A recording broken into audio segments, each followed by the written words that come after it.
All right, let's be real for a second. Have you ever had that feeling, the one where you're staring at a pile of bills and your stomach just drops?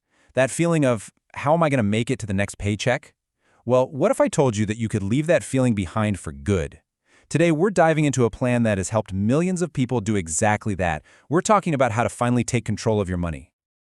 This phrase right here, as lost as a ball in tall weeds, that's actually how Dave Ramsey, the author of the book we're talking about, described his own financial rock bottom. And man, doesn't that just hit home?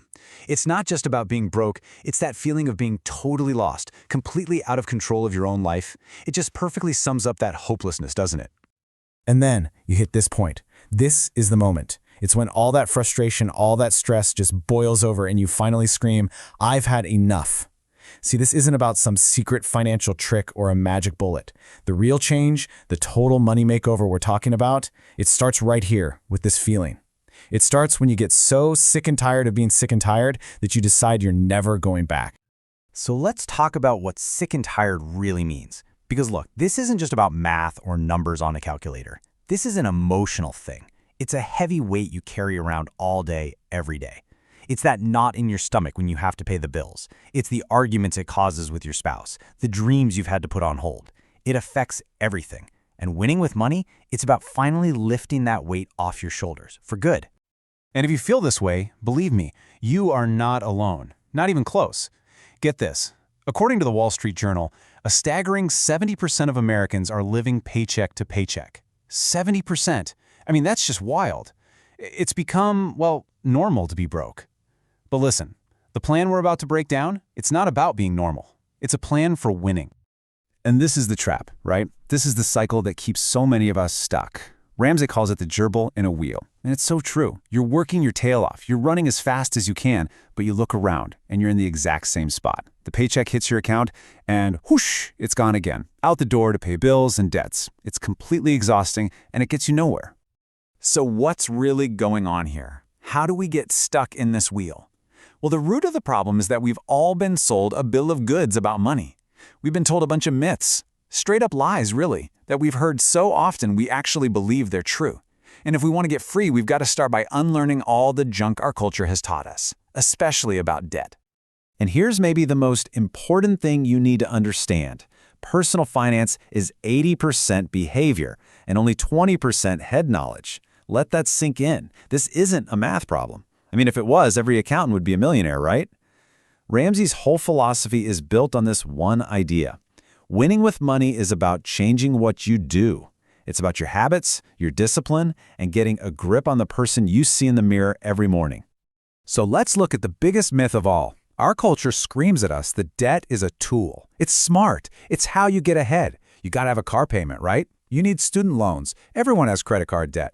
But the truth? The cold, hard truth is that debt is the anchor weighing you down. It's what keeps that gerbil wheel spinning. And here's the kicker. Most millionaires, they didn't get there by using debt.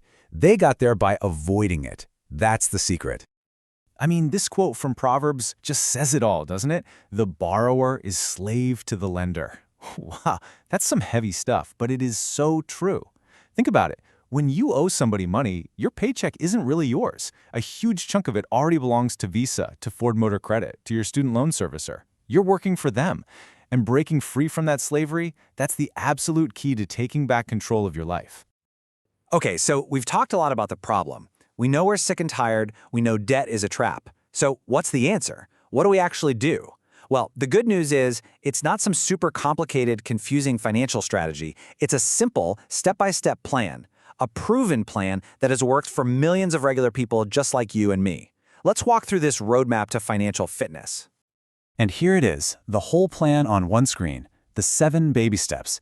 It's a ladder, and you climb it one rung at a time. You start with baby step 1, a quick $1,000 emergency fund. Then, boom, you move to baby step 2 and you attack all your debt, except the house, with a method called the debt snowball. Once the debt is gone, you build up a big emergency fund in step 3. Only then do you start thinking about the future, investing for retirement in step 4, saving for the kids' college in step 5, and then the final amazing steps, paying off your house early and then building serious wealth and giving like crazy. The absolute key here is focus, one step at a time.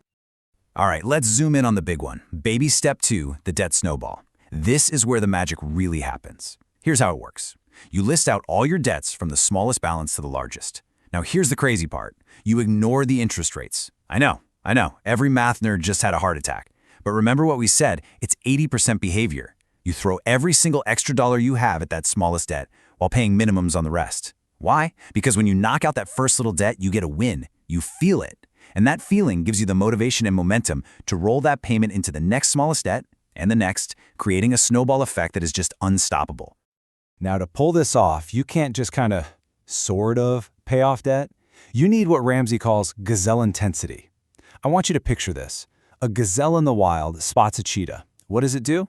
It doesn't walk. It doesn't jog. It sprints for its life. Every muscle is firing. That's the kind of energy we're talking about. Debt is the cheetah, and you are the gazelle.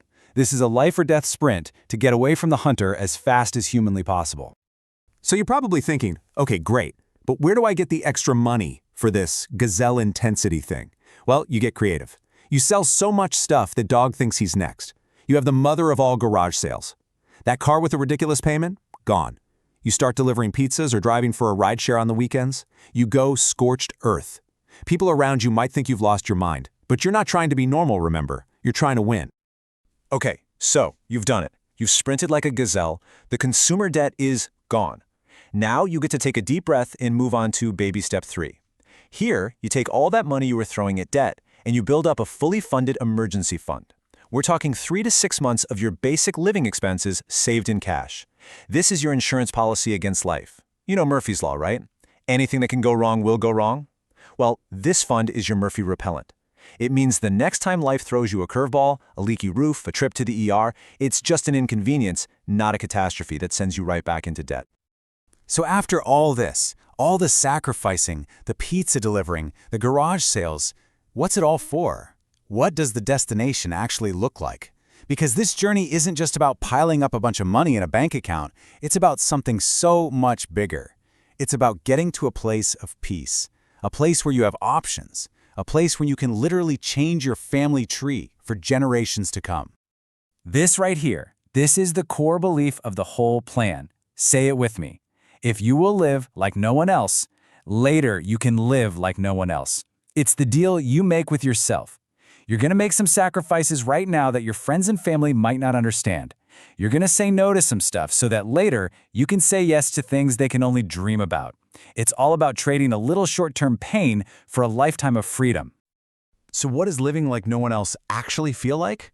Well, it's when a crisis becomes just an inconvenience. Think about it. Before, if the transmission went out on your car, that was a month-ruining, debt-inducing disaster. Now, it's annoying, sure, but you just write a check from your emergency fund and you move on. A sudden job loss isn't a panic-inducing catastrophe, it's a buffer that gives you time to find the right next move. That, my friends, is what financial peace feels like. Look, this plan isn't theory. It's been proven by millions of people.